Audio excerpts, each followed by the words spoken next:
स्थित है, जिसका विस्तार 35 डिग्री उत्तर से 72 डिग्री उत्तरी अक्षांश और 10 डिग्री पश्चिमी देशांतर से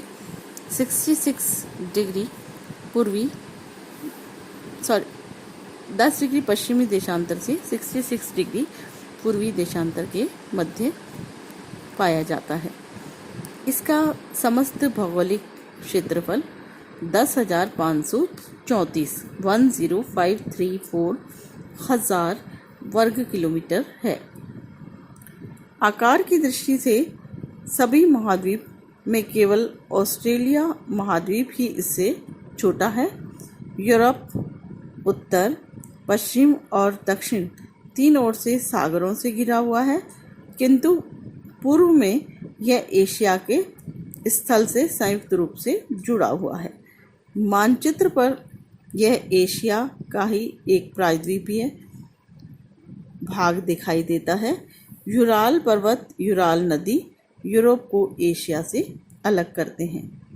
यूरोप एक लघु महाद्वीप होते हुए भी विविधताओं का महाद्वीप है। यूरोप की जनसंख्या लगभग 71 करोड़ है और जनसंख्या का घनत्व 32 व्यक्ति प्रति वर्ग किलोमीटर है।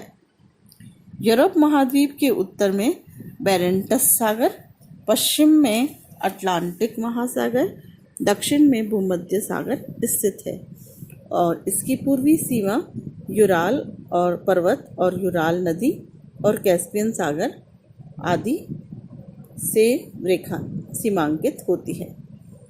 अत्यधिक कटी फटी तट रेखा के कारण इसकी तट रेखा की संपूर्ण लंबाई लगभग 80.5 हजार वर्ग किलोमीटर है, जो अफ्रीका जैसे विशाल महाद्वीप की तट रेखा 30.5 हजार वर्ग किलोमीटर के 2.5 गुने से भी अधिक है।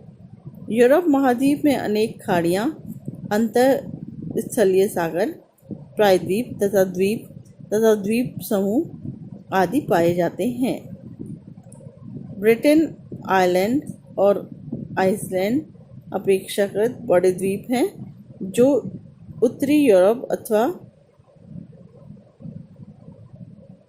अन्य चैनल द्वीपों से अलग अपनी विशेषता रखते हैं।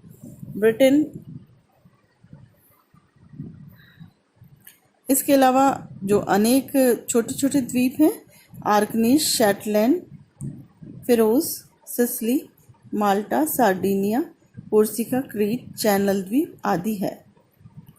इनमें आइलैंड और फेरोज अधिक दूरी पर स्थित है, किंतु अन्य सभी द्वीप यूरोप के महाद्वीपीय मग्न तट पर और मुख्य भूमि के आसपास ही है। यूरोप महाद्वीप की अनेक भौगोलिक विशेषताएं हैं, जैसे कि यूरोप की केंद्रीय स्थिति है, जो व्यापारी मार्गों के लिए संगम स्थल है। पूर्व में एशिया, दक्षिण में अफ्रीका और पश्चिम में उत्तरी अमेरिका का यूरोप पर विशेष प्रभाव देखने को मिलता है। भूमध्य सागर यूरोपीय प्रभाव को अफ्रीका और एशिया में पहुंचाने और उनके अधिक बीच में संपर्क आदि में बाधक नहीं बनता। यूरोप के अधिकांश भाग शीतोष्ण भाग हैं, जहाँ शीतोष्ण कटिबंध तथा मनुष्य के मानसिक और शारीरिक क्षमता के विकास वाले पौधे लगे होते हैं। कि अनुकूल जलवायु यहाँ की आर्थिक और वैज्ञानिक और प्रौद्योगिकी विकास के लिए बहुत ही सहायक है। यूरोप की जो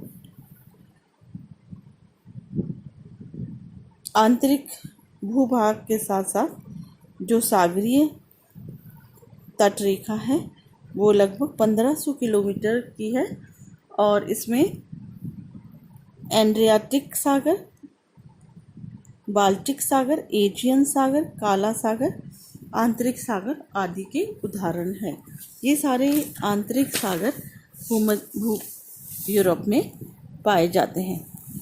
और जैसा कि मैंने बताया कि 3 ओर से ये एशिया और अफ्रीका से घिरा हुआ है। इसके पश्चिमी भाग में उत्तरी अमेरिका है। यूरोप में कॉकेसाइड प्रजाति के विभिन्न उपसमूह पाए जाते हैं, जो कि आर्मिनाइट, नार्डिक, अल्पाइन प्रमुख है। और ये कॉकेसाइड प्रजातियों में भी जो संपर्क उत्पन्न होता है वो भी आर्मिनाइट, दिनारक प्रजाति आदि के पाए जाते हैं। यूरोप में जन्म दर और मृत्यु दर दोनों कम है, किंतु अत्यधिक जनसंख्या लगभग स्थिर हो गई है और यहाँ पर बहुत मंद गति से जनसंख्या बढ़ रही है।